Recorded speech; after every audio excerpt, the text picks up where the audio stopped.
Okay, today's show is actually about two charts. One of them is this big breakout on the ETH chart. Now, it doesn't look like a big breakout, but just zoom out, guys, and what you realize is that this breakout is 4 years in the making, right? This is a breakout that has been since November 2021. And finally, if ETH can hold these levels, you could say that it's finally broken out of the 4-year range. And if it does break out of this 4-year range, then we're going back up above. I think the next stop is pretty much, well, there's one stop here at 4,400, and then there's another stop at $5,000. That's the first chart that I want to talk about today. The second chart is probably the most well-loved meme coin in the game.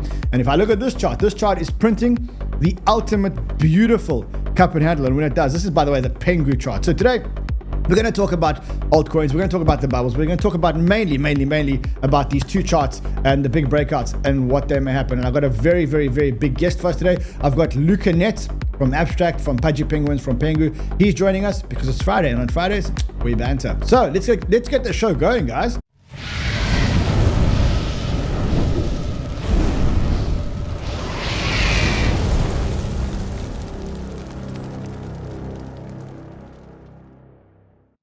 Wakey, rise and shine.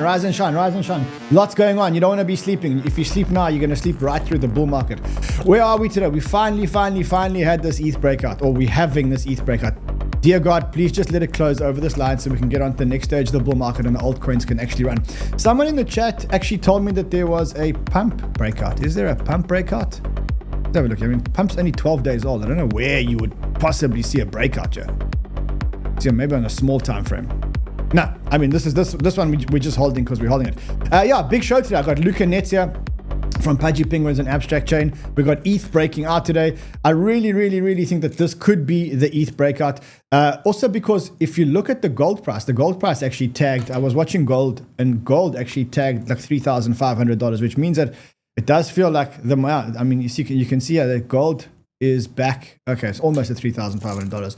So yeah, there's a lot actually going on in the charts. I think, but as I say, I think the main chart is actually the ETH USD chart, and hopefully this chart here can hold the breakout, and then we can continue to go into that, can continue to flow into alts. Quickly, before we get into our Friday banter, let's look at the bubbles and just see if there's anything that's really big that we need to pay attention to. 𝗙𝗘 running, is it almost back at 130? Almost back at 130. Remember, 130 is our range. Pendle up 27% today. Holy moly. Lido up 19%. Staking. Remember, I did a show the other day around the staking protocol. So now Lido is up 18.9%. Fantastic. Pendle up, Aptos up, Chainlink up. They finally instituted the Chainlink strategic reserve, which is obviously driving that part up. So generally, very good. And we're going into a very good green day for the alts. Anyway, let's not waste time. Let's start talking about Abstract Chain, Pengu Chain, 𝗙𝗔𝗪 Penguins, NFTs, and everything else with Luca Netz. Just before we do, guys, I want to remind you, our favorite sponsor sponsors these shows. It's NordVPN. Now, what they do is they basically keep crypto people safe, right? If you are surfing and you are not using a VPN, you are at a huge risk.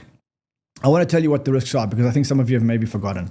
When you surf, every single application you interact with, every single page you interact with, they know your IP address, right? See your IP address? That way, if the government in your country says, hey, application, I want to know all the IP addresses that interacted from my country. What do you think the app's going to do? They're going to give it to the government. Now, do you want that? You don't want that.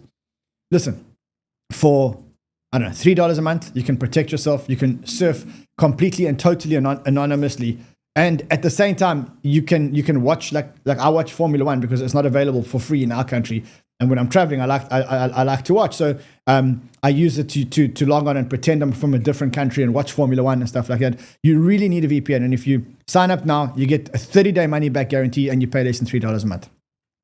Anyway, enough with the formalities. But please tell me you're going to do it. If you haven't already smashed the like button, please help me get distribution of this. It really helps. I want to bring Luca, the man of the hour, a friend, someone who we've been helping and working with for a long time. And I think someone that's like, I think every now and then you get generational founders. You call them generational founders. They're like once in a generation founders. Brian Armstrong, Elon Musk, and actually I think Luca is one of those guys. So it's a real privilege to have him here today. Anyway, let's not waste any more time. Let's get straight into the event. Hey brother, how are you? Hey, how you doing? So good to see you, man. So good to see you. Bro, you must have gone through a really tough time. I was looking at this chart earlier while I was prepping the show, and that's the Pengu chart. And it launched, but it launched at like the worst time in the world. And I think it got like unfairly destroyed by the market, right? I think that's probably a good way to say it. Walk me through the journey here. Like, walk me through that. Yeah. So the interesting part is like the first 3-4 weeks, as you can see, we're actually like kind of on a stairway there, and we're doing pretty good. So the important context here is this was the biggest airdrop of the cycle. 6 million eligible wallets, 52% supply to the community.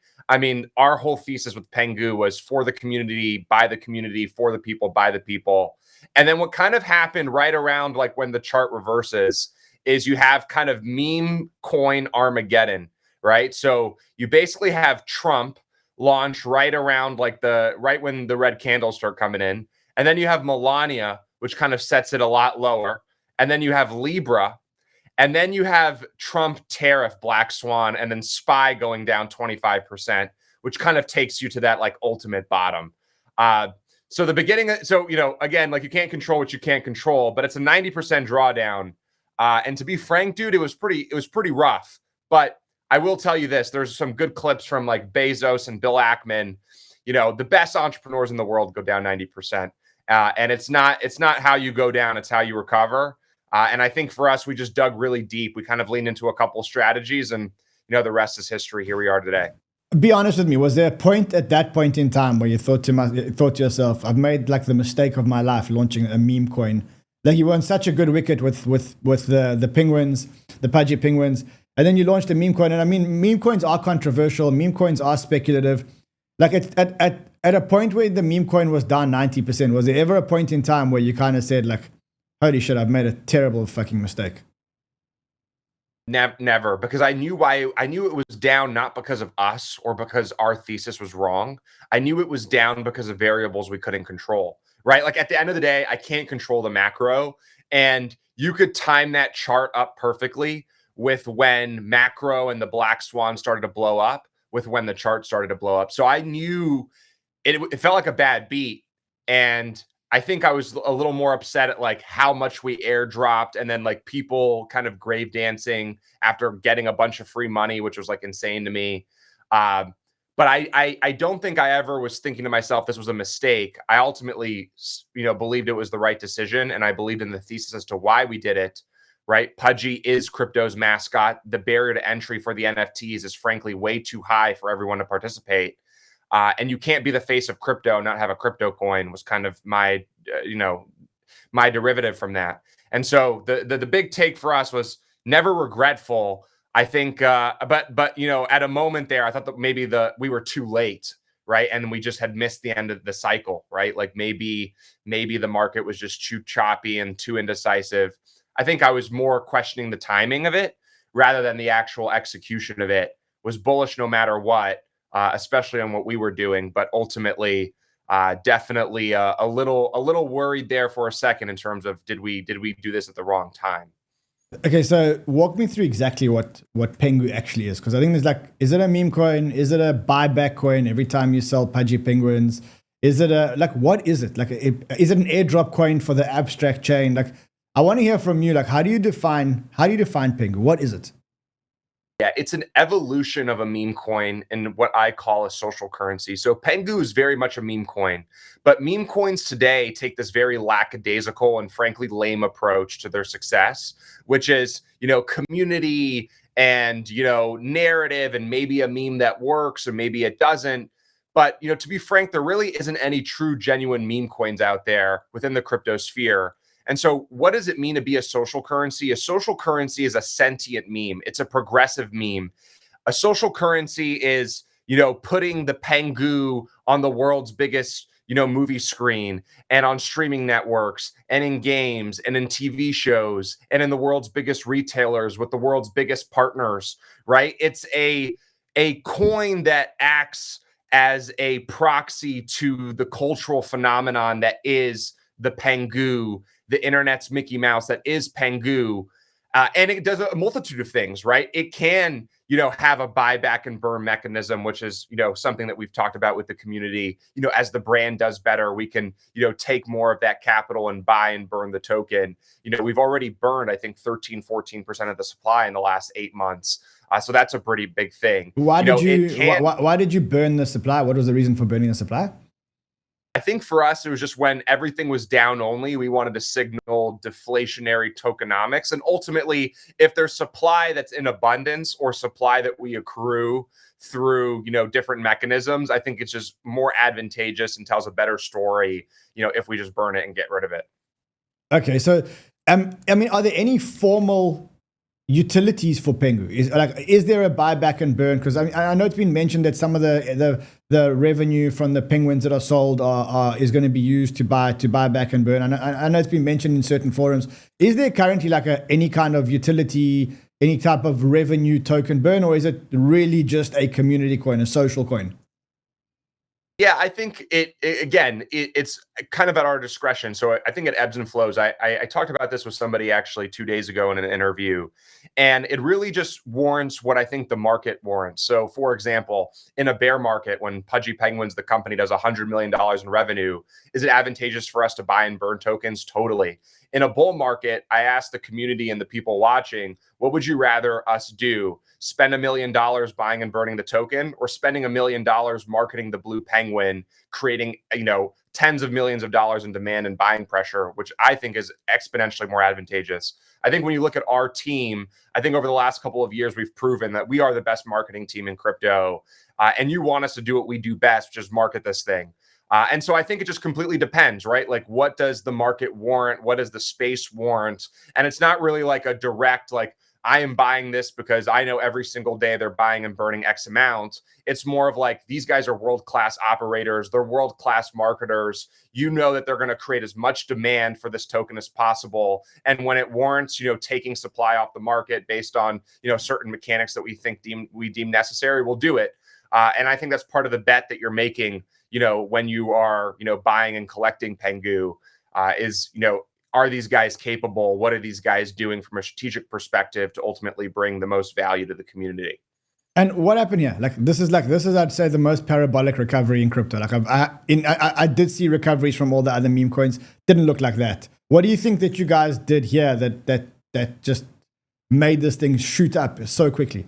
It's become like the darling coin. It's become like the darling meme coin in crypto. And I mean, even if you just look at the charts, it's starting to print like a perfect cup and handle. And then you know what happens next. I don't know if it tells you. It basically goes, if it closes this chart design and it gets back to here, it's like straight up. So what happened? Yeah, I think kind of people. I think it's probably a multitude of different things. I don't think there's any one singular thing. I think it's success through 1,000 cuts. And the pitch behind Pengu that I really told the community and that I try to tell everybody is if Doge had an operator, how much more successful would it be? And I think it would be eons more successful. And I think that's kind of the case study that we're kind of playing out here with Pudgy Penguins Pengu, which is we can do things that nobody else is doing. And so to this point, what led that recovery? I think it's obviously the goodwill that we garnered from that airdrop. Everyone appreciated and respected what was this cycle's biggest and most generous airdrop. I think the second one, and what really kind of kicked things off, was this idea that a lot of people started to see and believe the fact that we were, and are crypto's mascot. This was translated through us ringing the NASDAQ bell with Van Eck. At the end of the day, nobody else in crypto, no other meme is doing that. The second one was opportunities. So I was going to play that video of you guys ringing the bell with Van Eck. Crazy, one of the biggest institutional players in crypto is ringing the bell with a meme coin. But maybe that's a good segue into how did you guys infiltrate institutional? And it's not the first time you've infiltrated institutional. I mean, there's something happening at the CBOE now with the brand. Just walk me through what's going on here. Yeah, I think TradFi understands Pudgy Penguins in a way that I think no other meme coin resonates. Meme coins are a little taboo, I think, in the eyes of traditional finance, but Pudgy Penguins, I think, is kind of bridging that gap. I mean, think about it. people understand Walmart, they understand Target, they understand 10,000 retailers, they understand billions of views every single month, they understand the social content that they share with their friends, their family members, their girlfriends, right? It's just a more digestible product than I think anything else out there. And I think it's off the backs of years of success. So Van Eck has been wearing the profile picture for many years. Bitwise has been featuring us in their commercials now for 2 years. You know, they, I think, just realize that crypto culture is important for the success of crypto. And when you think about crypto culture today, there's really one leader, and it's Pudgy Penguins. Now, to your point, and to your earlier point, like what drove this huge run up, I think it was ringing the NASDAQ bell and people realizing like, wow, this is crypto's mascot. This is the face of crypto. It was the CBOE picking up our ETF. So 3-4 months ago, we filed for the ETF, the Pengu ETF. The CBOE picking up the ETF was a huge, huge thing. I mean, we didn't even know until it happened. But, you know, the CBOE has, you know, the only coins it's picked up from an ETF perspective are, you know, Solana, Ethereum, Bitcoin, XRP, SUI, and Pengu and Doge, right? Like there's only 9 coins that it's picked up, and all of the coins that they've picked up are in the top 15 or top 20. And Pengu obviously being in the top 50, or at the time, top 80, top 90, I think made a lot of sense for, you know, people to really start bidding aggressively if such a big institution in the US is, you know, making a signal that they believe in this ETF and believe in this product and putting their name on it. So I think it's a multitude of different things, but I also think a culmination of years of hard work, years of doing it the right way, you know, being generous and actually embodying what it means to be the people's coin. And to be frank, I think the character is magical. I think this is the internet's Mickey Mouse. I think this is, you know, the most universal and adopted character in crypto. And to be frank, it's the biggest brand that crypto's ever seen. Yeah, I must say, I think Penguins have actually got something. Like we had guests that came to visit us from one of the big exchanges. They came to Cape Town, and Cape Town's actually famous for its penguins. And the first place they wanted to go is like, take us to the penguins. Like literally, and we took them on a trip to go into one of the penguin beaches. I think that's a big thing. Walk me through the business of the penguins. So like the actual Pudgy penguins. You know, last update we met you. I think it was Token 2049, and you told us, you know, that they were selling in the retailers. I think.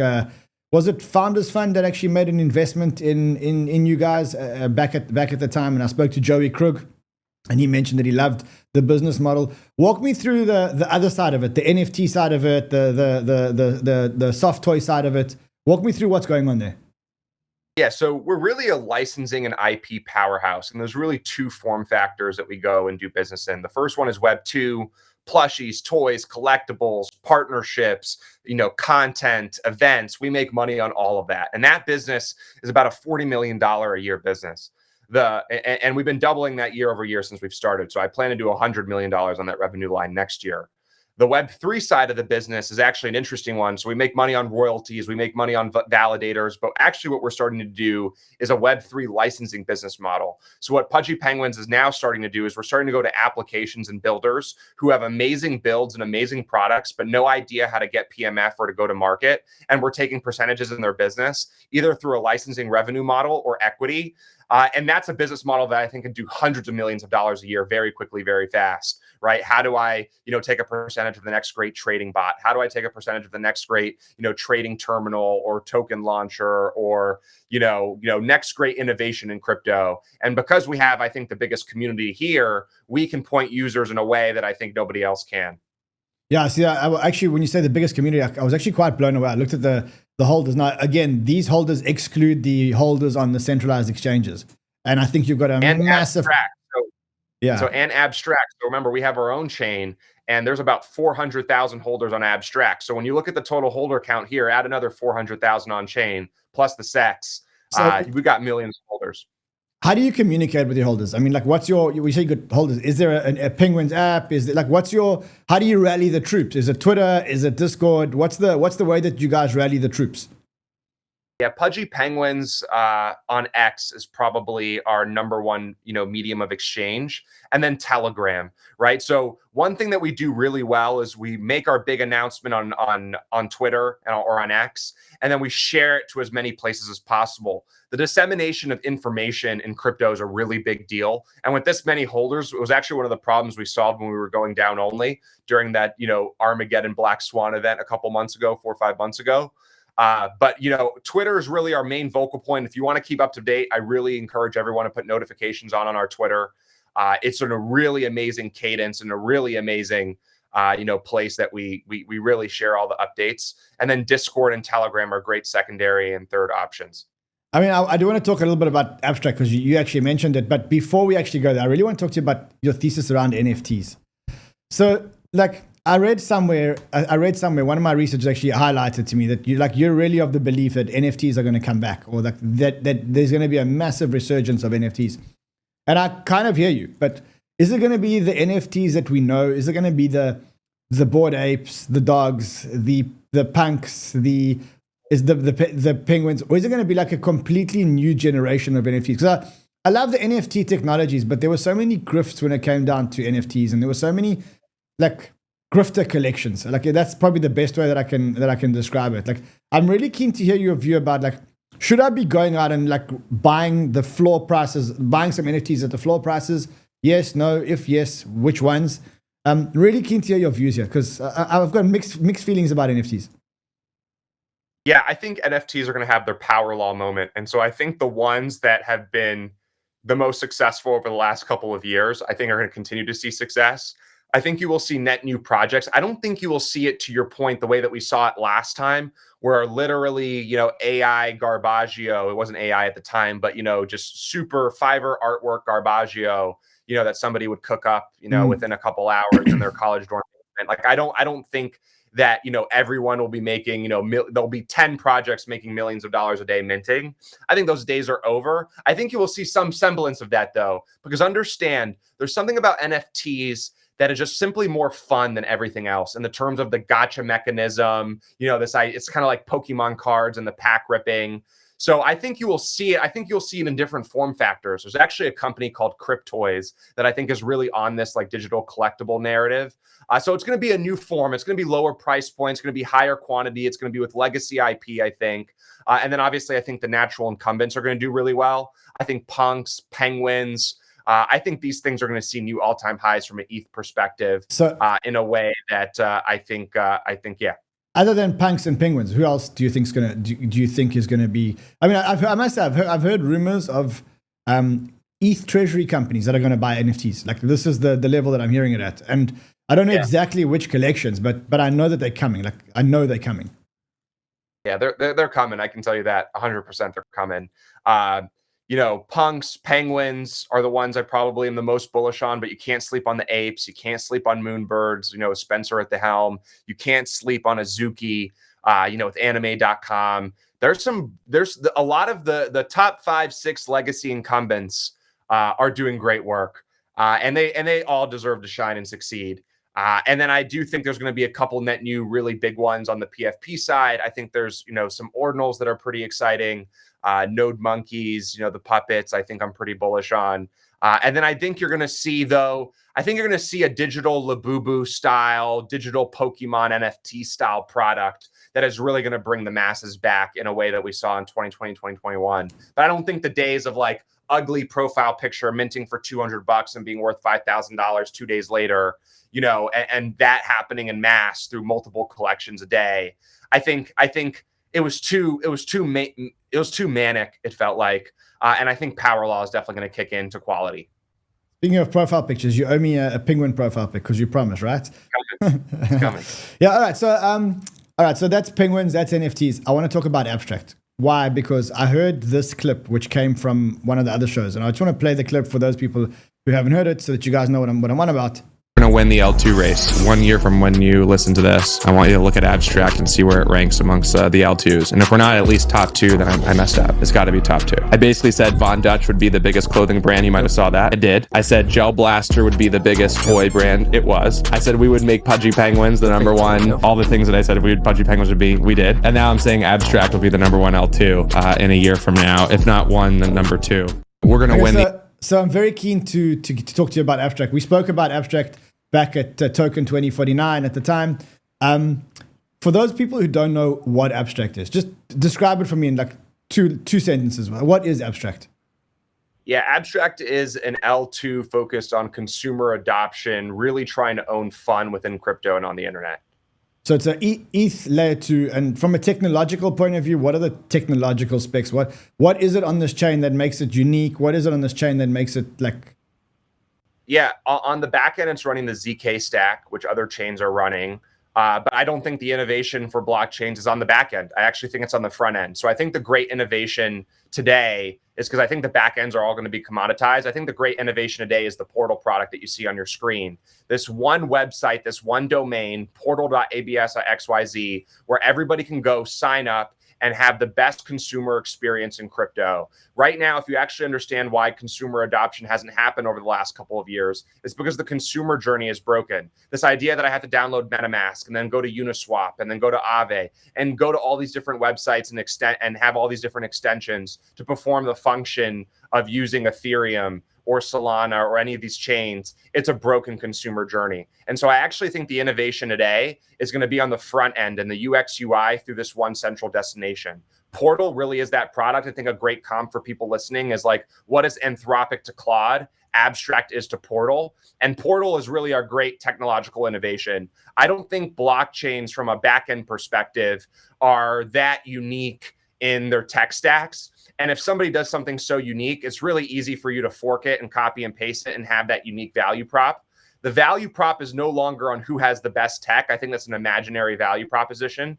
The people who are going to win the blockchain race are the people that are going to have the best brand, the best community and the most users and the best consumer interface, right? Those are the three pillars of the success. Those are the three pillars that are making AI products succeed today, right? If you look at ChatGPT, what does ChatGPT have? It has the best brand. It's almost a verb at this point. It has the most users, and it has the best consumer interface. And so if I apply that to blockchains, right? Pudgy Penguins, Igloo, us, our team, Cygar, we are building one of the best brands in Igloo Inc., and Abstract's going to benefit from that tremendously. We have the most users and the biggest community in crypto, and I think I'd be remiss if anyone believed that there wasn't a team better positioned to onboard net new users than us, because we are the best marketing team here. And I think we have some of the best UX, UI, and taste in the space. I think that's reflective in the Portal product. And that's our great technological innovations actually on the front end, and then leveraging our go-to-market chops and our brand to really grow this thing to the biggest and best blockchain on Ethereum. So why not just develop the Portal product and then just plug it into Base, for example, or just plug it into Solana? Like, what the Portal product is a from what I get, and I messed around with it a little bit this afternoon. It's an interface with the blockchain, right? That's pretty much what it is. So why not just build it for one of the other chains? Why? Yeah, it's a great question. I think it just comes down to like, I'm in the business of accruing the most value to my community and the people who bet on us. And by owning the sequencer and by owning the actual blockchain stack, it tells a very different story. One's a consumer app story, another's an ecosystem story. And I have a responsibility to everybody who participates in my ecosystem, whether they're Pengu holders or NFT holders, to give them access and to give them things that accrue the most value to them. And to me, owning a chain, right, at the end of the day, if I go and build that portal on Solana, if I go build that portal on Base, I am accruing so much value to the Base community and so much value to the Solana community, when at the end of the day, I have a community who's counting on me to accrue value to them in all the ways that I can. And owning the chain stack, I think, was an important element to it. And I mean, what is the relationship, if any official relationship, between Penguins and Abstract? I know it's the same founders, so to speak. The same teams. But is there like an official relationship? Is Abstract the Pengu chain? Is what's the official relationship? Yeah, Abstract is Abstract, and Pengu and Pudgy Penguins is Pengu. I think on the Pudgy Penguin side, all of our Web 2 products will be built on top of Abstract. So if we have a game or some integration, right now, if you go to Walmart and scan the QR codes with the NFTs, that brings you to the Abstract chain, right? So Abstract's on the shelves of Walmart, Abstract's on the shelves of Target, and so there's a value accrual there. And then obviously, like the early community members, the Pudgy community loves Abstract. They use the chain. It's kind of their sandbox and their playground. And so the communities cross-pollinate. But outside of that, we really wanted to separate them intentionally, because I think Pudgy Penguins Pengu is going to win because it's a best-in-class, brand with the most viewership. It is crypto's mascot. It is the internet's Mickey Mouse, and that's why it's winning. And on the other side, Abstract is going to have the best consumer interface, does have the best consumer interface, and has, you know, the most well-positioned ecosystem for Gen Z and Gen Alpha predicated around fun. And it's going to win because it's the most fun place on the internet, you know, powered by blockchain rails. And they're both going to win for those respective reasons, but they do cross-pollinate, right? People who want to build in the same spirit of Pudgy Penguins, they're building that on Abstract, right? I mentor the NFT founders and the meme coin founders weekly. You know, every week I get on with them and I try to teach them, you know, what it's like to build the next Pudgy Penguins. And I promise you, you will see, you know, the next Pudgy Penguins come out of the Abstract chain. And I mean, is there an airdrop to Pengu holders? Is there an airdrop to penguins that have been announced? Is there speculation of it? Like, give us some tidbits here.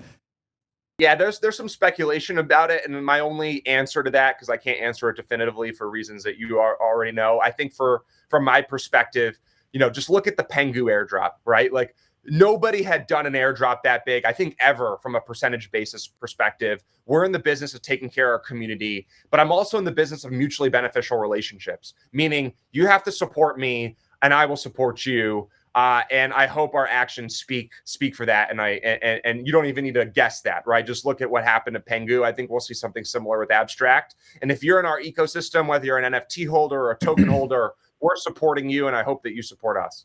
So if I wanted to support you in the hope of potentially getting some Abstract airdrops or something like that, like, what do you recommend I do? Like, there's probably going to be 100,000 people watching this video. What do you want them to do? What's the action? I love Abstract. As you can see, I've downloaded I've got my first profile on Abstract. What next? What next? Buy some Pengu, buy some Pudgy Penguin NFTs, buy some meme coins on the Abstract chain, buy some NFTs on the Abstract chain. Those would probably be the 4 places I would go if I was listening and you believed in Abstract and you wanted to get some exposure. Those 4 actions, I think, will serve you well. How much money did you guys raise to build Abstract? $12 million from Founders Fund. Okay, so one investor, one check. Yep. I mean, that's a hell of a raise. I mean, that's like, hey, we're going to do a raise today. Okay, now the raise is full. It's a good chick. It's the Peter Thiel and Joey Krug chick. So what do you think they saw? And I'll probably get Joey onto our show because I love getting Joey on. But like, what do you think, you know, to walk in and to get one check, round full, round closed, doors are closed. What do you think they saw? What do you think was their investment thesis?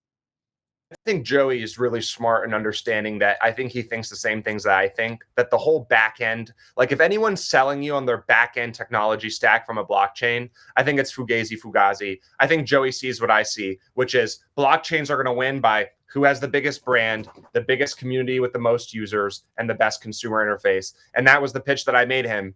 And I think he understood that. And ultimately, at the end of the day, whether you're in crypto or AI or any tech startup, the person with the users wins, right? And and you can have a great product. There's tons of great product builders, but guys don't know how to get users and find PMF. And I think he knows, as well as I know, that I think there's very few teams, if any, that can do that the way that ours can. So I'm sure you've been watching the Base app on the Base team. Brian Armstrong, 110 million users. They're launching the Base app. You're going to be able to message, buy, trade shit coins, social interact, buy creator coins. Like, what do you think? Like, I'm sure you've seen the screenshots. I'm sure you've seen the little videos. What do you think? Great validation. You know, I thought we were the first mover in this thesis. It turned out that WorldCoin and the World app was. So we were actually the second mover. Base is now the third mover. And I think it's just great validation. It means that everything that I'm saying, I know I'm right because I believe that the Base team is one of the best teams in crypto. And when somebody like them and obviously Sam Altman kind of going to where the puck is going, you know, and we kind of went to that puck in our own kind of brainstorming and critical thinking sessions, it just means we're on the right train of thought. And as long as you're on the right train of thought and you have a good team that knows how to execute, I know that we're going to be in the right place and we're going to get where we want to be. This is where it's all going. I promise you, every chain will have one of these centralized interfaces, and it's going to come down to who makes the best product with the best experience and has the best ecosystem for people to have fun and spend their time in. I think blockchain interface tools, I think, are going to be the next wave of because that's the blockchain adoption, and that's been our biggest thesis. And I think you're right. I think between you guys and Coinbase, it's going to be interesting to see the two different approaches. You keep talking about we. How big is we? How big is the team? How big is the Pengu team, the Penguin team, the Abstract team? Like, walk me through the size of this operation that Luca's running here. Yeah, Igloo's about 130 people. There's about 75, 80 people now on the 𝗙𝗔𝗫 side and about 45, 50 people on the Abstract side. Okay, wow. Okay, that's amazing. And in terms of launch, when can we expect an actual launch date of Abstract? I am in the business of actually winning the blockchain race. And so I think the token will be a byproduct of our success. I'm not going to launch the token if I don't think we are clearly the number 2 L2 or competing for the number 1 L2. I think we have no rush for that, right? I think for us, I'm in the interest of actually building a legacy here and building something that's going to stand the test of time and be here for the next 100 years.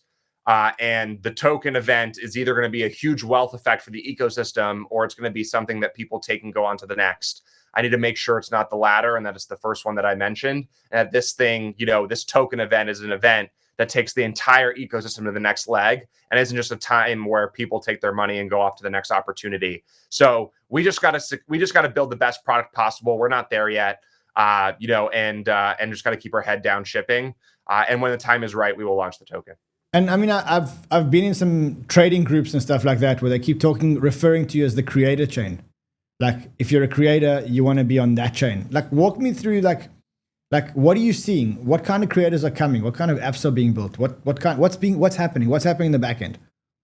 Yeah, so the 4 things, again, I want to own fun. So I'm really focused on fun deployments. Right now, we have, I think, a top 2 gaming ecosystem in crypto. One of the best. I mean, I don't think you'll find a better gaming ecosystem if I'm being frank. So if you like crypto games, you got to go to portal.abs.xyz. Gambling has been a natural fit, always with crypto. SocialFi and then trading have been kind of the 4 pillars that we found huge success around. From a creator perspective, we have a ton of incentives for creators. So we have streaming, we have clipping, we have thread writers. So you will get benefits if you actually make content on the chain and you want to participate in a way that is just bolstering the network through creation. And that's why I think people are calling us the creator chain, because we're really, really, a lot of people shit on the creator in crypto, not me. I'm one of those guys that basically looks at the writing on the wall. And if you look at Facebook and YouTube and all the big social networks in the world, gaming has been the reason for all, or creators have been the reason for all their success. And so from a creator perspective, I'm a huge supporter of creators. And if you're a creator listening to this, I highly encourage you to get into the ecosystem. Amazing. Listen, it looks amazing. I mean, obviously you can see that it's still the early days, but it does look like it's definitely sailing in the right direction. I'm keen to talk to you about something that you spoke to our front runners about like a while back. And that is actually not about your coins and not about your ecosystems at all, but actually about Pump.fun. So, I mean, Pump launched and there was a lot of FUD around Pump. Like, if you were running Pump.fun today, if I said to you, listen, like, you're the guy, here's Pump.fun, you got $2 billion because that's how much they got in cash. And, the community's not in a great place at the moment. In fact, there's been a lot of hate. Like, what would you do? Like, if I said to you, like, Luca, like, you got to jump the ship, you got Pump.fun, there's your $2 billion, fix it. What would you do? Yeah, if I was Pump.fun, I would have ripped the Band-Aid off. I would have given the community a huge airdrop. I would have bid the token at a certain price that I could have basically bought all the airdrop, buyers or receivers out at a great price that I think made a lot of sense. And then I would have, I would have marketed the token and the ecosystem, and I would have took it right back to all-time highs and further. But I will say, a lot has transpired since that front runner's call. Alan seems to be doing a good job, and he seems to have a plan, and buyers have seemed to have stepped in, whether it's him or other people. I still think he has the big liability of the airdrop, though, right? He still hasn't solved that, and I think he's kicking that can down the road, and I think he shouldn't. He just should rip all the Band-Aids off, and I know that, right? I can tell you going down 90%, it didn't feel good, but at the end of the day, I have real price discovery, and there's not that many low tokens that unlock over the course of a couple of years. Like, really, 𝗙𝗙𝗫 and Pengu is really at a price that is, relatively in its real form. And I think the sooner that token founders get to that real form, the better off they'll be in the long term. People think that token prices going down 90% is a bad thing. And it is if you're holding the token. But I think it's a fucking great thing. because this is the period where anyone who doesn't want to be in the token gets out. And you're not going to hold the token going down 90% unless you got diamond hands and unfucking believable conviction.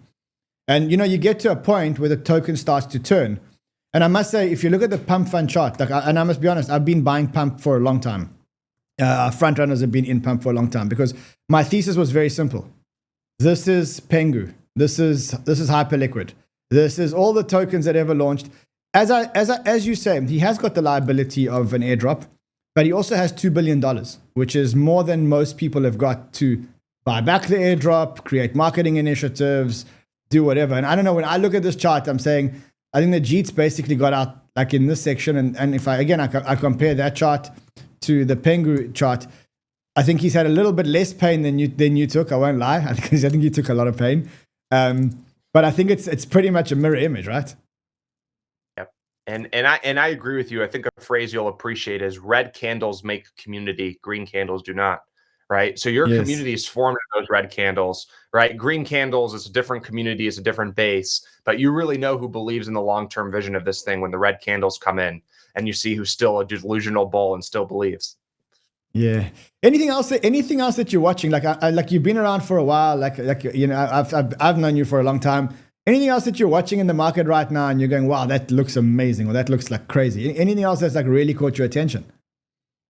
There's a couple meme coins. There's one that I like as of recently. I obviously huge fan of the fart coin. It's gonna be hard to beat that. There's a new one launched on Pump, Troll. We like Troll. Yeah, we love Troll. That's such a historic meme. Pengu, obviously, I think it's this cycle's Doge. I just think nothing there is like it. Obviously, you can't fade Murad. He's done great work over at SPX 6900, so you got to pay homage to them. Bonk, there's some really good ones out there. Who wins at the end, Bonk or Pump? That's an interesting one. It's different theses, I think. Because Bonk is bigger than a launch pad, right? So Bonk's even a community. Bonk's a community. Yeah. Bonk's a community. So, it's like saying, because he has the trading bot, he has the launch pad, he has like 10 different businesses people don't know. It's actually one of the great entrepreneur stories in crypto, if I'm being frank. People should study that one. So if they lose the launch pad race, it doesn't mean that Bonk has lost. It means that, okay, Pump did their business model better, but Bonk has 10 business models. I think Bonk, is more community aligned. I think it's hard to say otherwise today. They are a community first project, but if Pump beat Bonk, which the odds should probably be in Pump's favor, that's not a bad thing. And Bonk team or community shouldn't be upset at that. Like Pump must win, right? I think if Pump loses, I think it's more of a shot at, I think, Pump and their inability. If they do lose, then Bonk's, right? Bonk has 10 other things going on. They have $2 billion. Like, I don't know any race that you can lose when you've got $2 billion, bro. Like, if I gave you $2 billion, there's not a single race in the world that I would. I'd back you to beating Elon on the space race if I gave you $2 billion. Yeah. You give me $200 million. I promise you, there'll be nobody who beats us. Yeah. All right, Luca, thank you, my friend. It's great. I haven't caught up with you for a while. It's so good to catch up with you and to just see where you're at. And look, first of all, I'm glad that the Pengu thing has shot up again. Obviously, I've actually been a holder since the first day, and I think I'm pretty much at break even now, to be honest, because I just bought it in all the hype of the launch. But I'm back, and I'm a big supporter and a big fan. I really hope that the chart plays out what I'm thinking, which is just to print this cup and handle and just carry on going up. And I do believe it's going to be this cycle's Dogecoin. Brother, we'll see you again soon. I'm sure we'll see you at the conferences. I'm sure we'll see you at Token 2049 and everything else that's coming at the inside of the year. Thank you again for coming on Banter. Thank you for being so good to our front runners and giving us all the exclusive interviews. And yeah, we'll stay in touch and we'll see what happens on Abstract Chain. See you in Asia, brother. Thanks for having me. Cool, brother. And to you guys, that was great. I love getting Luca on. It's so full of alpha. Guys, if you're looking for something to do this weekend, go to our other channel. There's a link below, Crypto Insider. I dropped a video here about 𝗬𝗏. I think you need to listen to that video about 𝗬𝗏. Also, there's another video dropping here on the weekend, which I think will blow your minds. There's a link below to Crypto Insider. Just click on that link. It'll take you straight to Crypto Insider. And that's where I'm launching a lot of my new videos, or just videos, because, you know, the Banter channel is great, but Sheldon's on and Carl's on and there's trading. And I just need a place where I can have my home, my place to drop things. And that's going to be in this Crypto Insider channel. So subscribe and hit the bell notifications, because you never know when a video is going to drop there. Anyway, I'll see you on the weekend if something happens. If you need me, I'm here on the weekend. If you guys want to trade some bots, because that's what I'm going to be doing this weekend, let me know in the comments and maybe we'll do a bot trading tutorial. Otherwise, I'll see you guys again on Monday. Until then, trade well, my friends.